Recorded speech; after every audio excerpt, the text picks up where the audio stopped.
Thank you very much. So we didn't met at the Revenue Cat conference, but I joined the Hackathons by Revenue Cat. So you are speakers of the Revenue Cat, right? Yeah. I'd like to about you more. So why did you speak at Revenue Cat? Why did you start YouTube? May I ask that questions? Sure.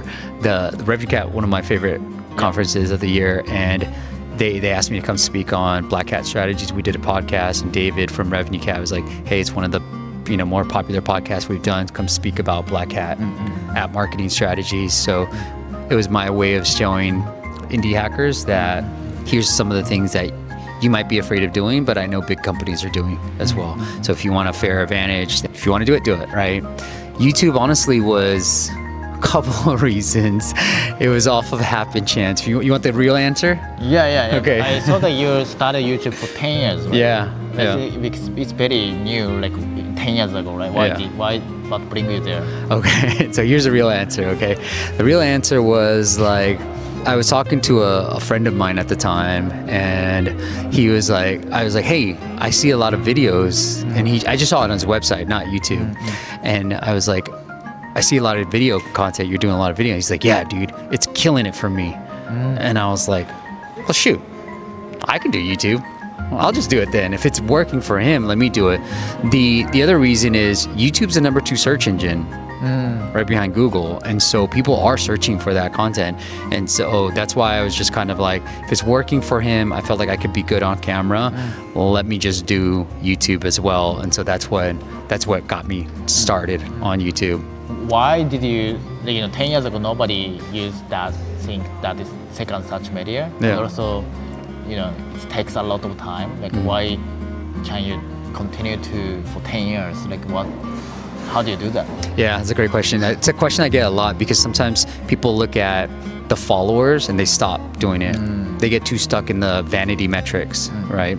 And sometimes I was there too. And so 10 years ago, I already knew. I worked for a company where we did a lot of video content. So I knew that data. That was even 10 years ago. YouTube was the number 2 search engine. Oh. Yeah, it's not like, yeah, I knew that. And so I already knew that people were searching for that.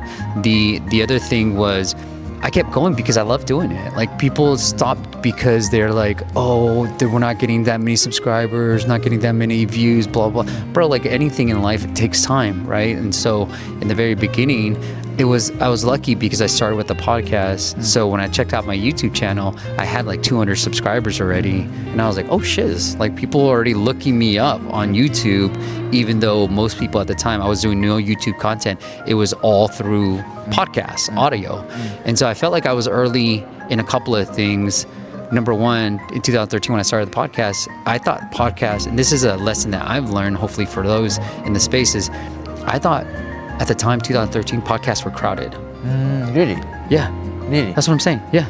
I thought it was super crowded. So when I started to do one on just apps, I was like, okay, I'm going to niche right down. Because the problem is I was listening to only business podcasts. So we business people were early adopters. So I was living, if you think about crossing the chasm, I was living under, my lens of things were in the early adopters. So I felt like it was crowded. But if you look at it now, 10 years later, then 12 years later, you're like, oh, like comedy, series, all it is not crowded much than like the more popular podcasts are all entertainment news, right? Like murders, and it's like, oh, I was looking at through the lens of business and everything was crowded because we're all early adopters. And so because we're early adopters and I'm looking at it through that lens, of course I'm gonna think it's crowded. But I didn't, so I was early on in apps, I was early on in podcasts, and I guess I was early on in YouTube, but I didn't feel like I was early in any of those things. The interesting experience, what's the lessons from that experience for you? 10 years ago, business was crowded, but 10 years later, business was not crowded compared to other areas. Yeah. What's the lessons? The lesson is keep going, bro. Like, it's that simple. Like, there were 3 guys that I started out with when I started the podcast, 3 guys that were doing podcasting on apps. And we became friends, and we started, interviewing each other and helping each other out and doing that. They're no longer around. I see. The guy that I was inspired to do YouTube from, that fool's not doing YouTube content on apps anymore either. Like, it's really like, do you love it? Do you think the space is growing? Obviously, I picked 2 categories that were continuing to grow, and now with AI, that's going to continue to grow. Like, I think people get lost in the numbers and not enough in like why. And why I decided to do YouTube was, and the podcast was, I wanted to learn from others. I like talking to people like you, and I want to learn because every conversation I can learn something with. And so if I looked at it through that lens, I'm like, okay, like 5 people showed up live. And I'm like, fuck, you know, like really, that sucked. But then I was just like, but did I learn something out of it? And was it a good conversation? And if that was a yes, then I'm like, so what if at the time 5 people showed up live? And I'm like, why am I doing this, right? Like, it's so embarrassing. I'm like, well, I learned something, and that's why you did this. So I see. So for me, like, I just started like YouTube channel like 2 months ago for Revenue Cats conference and also for my startup. Nice. So my goal is like, I want to share the, you know, the food building product process and become famous and with audience together. I got 100 subscribers. So, you know, already YouTube space is very crowded compared to 10 years ago. Sure. And how can do you have any tips or, you know, in this now, like to make, you know, success the channel? I mean, obviously, like, getting shout outs is good, right? Like, so if you can get people to promote your YouTube channel, it is. I just don't, if you look at it through that lens, then you're gonna fail, to be honest with you, because you're looking at it through the lens of, I want to be famous and I want this app to grow. That's all about you and not about the audience. So focus on the audience, the benefits. That's your key advice. That is my biggest advice. That's what I still do to this day, right? Like, I'm like, how do I help the end user? Is this interesting to somebody else versus is this interesting to me? And I never sought out to do YouTube because I wanted to be famous, or like I was like, okay, here's some things that work and let me do it through that lens, because if I do it through that lens, that'll keep me going. Because ultimately, if you do it through your own lens, and if you're not hitting the numbers that you're wanting to hit, then you're gonna stop. And that's the main lesson. That's why I've been doing these things for 12, 10 years and staying in an industry where I've seen, being in one industry for a very long time, I've seen a lot of people come and go. I see. So if I may, so I'm sharing the process, so you are, based on your advice, I try to share what I learn, but it's like which could be benefit for the audience as well in the startup journey or something like that. That's the directions. Exactly. Good. Talk about your failures, right? Like, hey, I talked to a VC, I completely failed. And here's what I did wrong. Now I'm looking back at it. And I think that's the real story. And then people start to hear like, hey, all right, I won't do that, right? Like, and there are things where I'll do like, this failed. Like in the early days, it was only getting like a few hundred views a video, right? Like, and I'm just like, this sucks. But if I kept looking at it through that lens, then everything would suck. And so what I did early on, because I had the podcast, I was like, hey, I have a YouTube channel. I'm trying to impress my wife. Please go subscribe if you don't mind. And so I think the hardest thing was getting to that first 1,000, and then became easy to get to 5,000, and then getting to 10,000 became even harder. And so once I clipped like 1 and 10, it helped a little bit more. And then clipping 50, like, okay, now like, okay, we're rolling. But yeah, it took a long time. And look, I still only have 70,000 for 10 years. Like some people have millions, right? Like, but I'm like, again, people get caught up in these numbers, and I'm like, you don't know how I'm doing. I'm doing great, by the way. Thank you. I'm doing great. But like, if people get caught up in these numbers and they just stop doing it, you know what I mean? So your area is like app marketing or building. So it's kind of like, you know, a little bit niche area compared to entertainment, you know, music. Like, so have you ever thought pivoting from this area to you know different area, or like, have you ever thought in the past? I have. I mean, one of the early recommendations, there was another YouTuber who said, hey, you should start broadening your topics. And I said, okay, that's interesting. So he's gone on to 100,000. I think he's super big now at this point, but we're at very similar levels at the time, like around 10K. And he just got broader and started talking about that. I think here's what I've learned in life too. Everything works. You just got to figure out what works for you, right? Like, I think people who end up chasing the next thing, it's just like, that's where you stop because you don't see it working for you, right? But I could do that, and I've thought about it, but I don't it's not my passion right now. And there's so much happening in the app space with AI that I'm like, okay, why don't I just talk about AI? I mean, that's the next emerging thing that I see now that I feel like a little bit more confident. I'm in my 40s. I never thought I knew how to spot trends, because I told you, I thought podcasting I was late. I thought YouTube I was late. I thought, apps, I knew apps was early, right? Like, but at the same time, like, I still thought those were late. So I never, it's only when I look back and I'm like, oh, I was right in some of those trends that I saw. And now in my 40s, I'm like, oh, okay, I can kind of see them and feel more confident that I might be more correct. So you decide to intentionally focusing on your passions without, hype, like next thing, like, because you care about yourself. So that is your way for you to. Dude, I'll do a video sometimes, or I'll do a live stream sometimes. I'm like, oh, that didn't go well. Right, and we have like 400 views on that video, and I'm like, oof. I'm like, why am I doing this? Like, I could be doing other things. Why, I'll be on a live, and in the early days we only had 10 people on the live stream, and I'm like, why am I doing this? This is so embarrassing. And these are the thoughts I had, and then I had to reframe how I thought about everything, because if I kept telling myself that same thing, I would have eventually stopped, and I would have never done it long enough to see the breakthrough as well. So I see. Thank you very much. Yeah, like if possible, like I'd like to show the audiences like how we can create the app, and so if possible, may I like share your advice, our app, or if possible? Yeah, let's go. Yeah, would you like to share your insights for the builders, the app?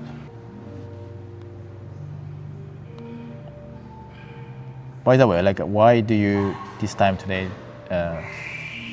reply and take a time for me? It's my way of giving back. Like, I don't know who I'm going to meet. So as long as you're coming to me, I don't have to go too far, then why the hell not? Thank you very much. Yeah. All right, this is for your editing, okay? Yeah. All right, so I'm going to open the app. Yep. Okay.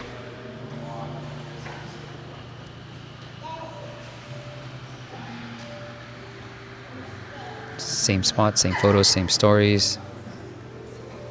I like it. Step into the real city. Sounds amazing. I like your onboarding, super sleek. I love the animations too. The only thing I would say is like the buttons, like be careful with the color, because it can get lost in, it's all the same colors, right? So be careful the color of button. Yeah, look at my style. See that green hat? It's popping, right? It's popping. Okay. All right, so here's what we've discovered. This is where most of the drop-offs happen. When I'm pointing to this, I'm looking at the sign-up page. Continue with is better than sign up or sign in with. We saw 11% conversion, increased conversion when we had continue with, but be careful with that, because if you don't need it, let them kind of skip through that. Yeah. So without not having the sign up, sign in. Yeah. The beginning. Yeah. Yeah, because maybe when I go to create event is when I will start to see it. The biggest concern I had for these type of apps is like local, right? And that these are one of the hardest startups to do, but one of the hardest ones to disrupt. So like Airbnb, or Uber, even eBay at the time, like it's super hard to do because you need buyers and sellers. Right? You need a lot of people in a very concentrated area. I think, did you start in New York? I started in New York and San Francisco. Good. So you can go to San Francisco. So could you zoom out? Yeah. So, San Francisco.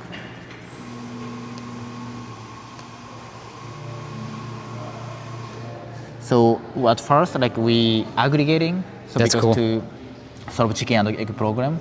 So we aggregating event data and show the. We didn't personalize it yet, but we try to personalize the event data based on your preference. And you can see who's coming. Yeah. Yeah, I love it. One of the things that I think you hit on in your deck is the people go to events, people, especially like business events, to meet other people, and I think that's the way I would like the Revenue Cat. Like you should partner with Revenue Cat, partner with all these guys, MAU, right? Like, and let them know like, hey, I've got this. If you can get people on here, register, I can help you with your matchmaking. But you could also be the back end to a lot of these events in terms of like, or something. yeah. No, otherwise it looks really, really good. Looks really solid. I think the hardest thing too is just engagement, getting people to come back. Yeah. Those are the things that you're gonna have to really be compared about. But overall, the UI UX looks really phenomenal, man. Thank you. Where you want me to go? You want me to go anywhere else? So our big differentiation is that this futures. So this is the AI. So you don't know who to meet. You don't know who to in the event. So what if like you can understand instantly who should I meet, in the event or in the area. Yep. So our AI understand your locations, preference, suggest to you with your own word, That's cool. That's our features. Yeah. Yeah. So if you fill out profile, and then the more understand you, the more the quality will up just for your suggestions. Cool. So that's our basic idea. So So for us, like the most challenging point is how can we distribute to the users and events organizers and event attendees.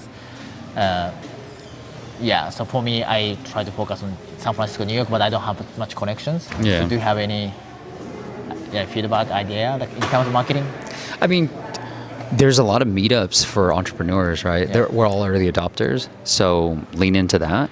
Lean into what I would do to growth hack it, and we still do this. Like sometimes I'll look at like the Revenue Cat speakers, and I'll be like, who's speaking there?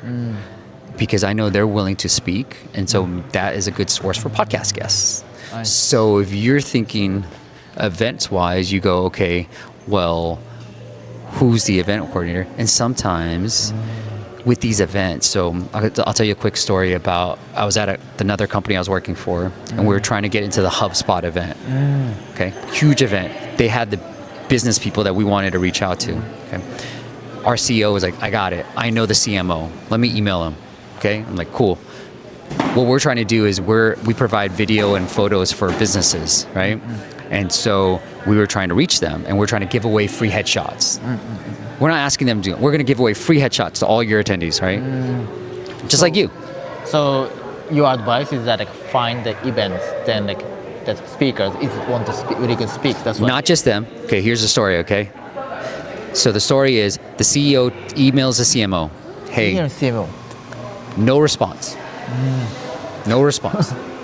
So I go on LinkedIn and I look up HubSpot conference. I find an intern. Really? Yes. I cold DM this intern from on LinkedIn. I said, hey, we want to give away free headshots to all your attendees. He messages me right away. He says, that's a great idea. Can you jump on a call later tonight? Because it's like 2 weeks away from the event, right? And we jump on a call and he's like, this is a great idea. I love it. My bosses love it. I'm going to go for it.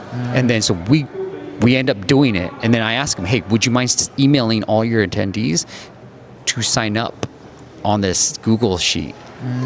Now, that Google sheet didn't mean shit, right? Like, I just wanted their email addresses. So we did it. We set it up. They sent an email, including the Google link. We got a bunch of leads, right? And when at the event, we have this long line.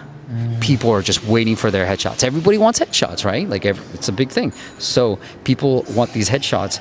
The end to the story is the CEO, the CMO, the CTO, they're all walking by. They see this long line. The CMO turns to the CTO and is like, that's a great idea. Never responded to the email though. Because they are busy or they don't check? Because the moral of the story is you're targeting the wrong people. If you want to go to an event and try to get to, let's just say, MAU or the Revenue Cat, don't target Jacob. Don't target, Angela. Target the bottom. Target the people that are in there trying to figure stuff out. Those are going to be the people that will actually say yes to you. So find the right person that will actually say yes to you versus going straight to the top, because everybody goes straight to the top.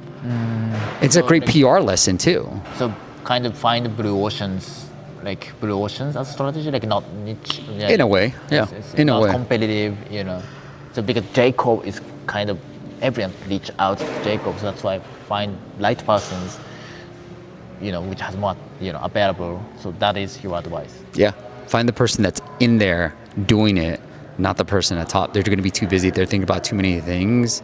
Like it's PR too, right? Like if you want trying to get on TechCrunch, everybody knows Sarah Perez. She covers a lot of tech, a lot of app stuff. So everybody's pitching Sarah Perez. You got to pitch. The way I do it is I go to TechCrunch on LinkedIn, find reporters, find the reporter, and this doesn't take more than like 15, 20 minutes, right? Find the reporter that just joined TechCrunch. They're looking for stories. They're trying to be the next Sarah Perez. So don't go to Sarah Perez. Find the next Sarah Perez and go pitch that person. They're more likely to say yes to you. Understand. I'll focus on that. Yeah. Yeah, thank you very much. It's very insightful advice. So do you wanna, how can I help you? Like, how can I contribute to you? Like, is there anything you are looking for? Nothing really. I mean, go hit up our YouTube channel if you want to see that. But other than that, yeah, AppMasters is the YouTube channel and company. Yeah, AppMasters, the good YouTube channel for like builders, app builders, to marketing the app, to understand. Yeah, thank you very much. I'll watch, subscribe. Yeah. All the Japanese indie hackers, right? That's what we talked about. I'll share him about all the Japanese indie hackers, and if you want to sell your apps, yeah, you're here. He's interesting. Yeah. Yeah, thank you very much. Yeah, you bet, man. Thank you very much. I appreciate it.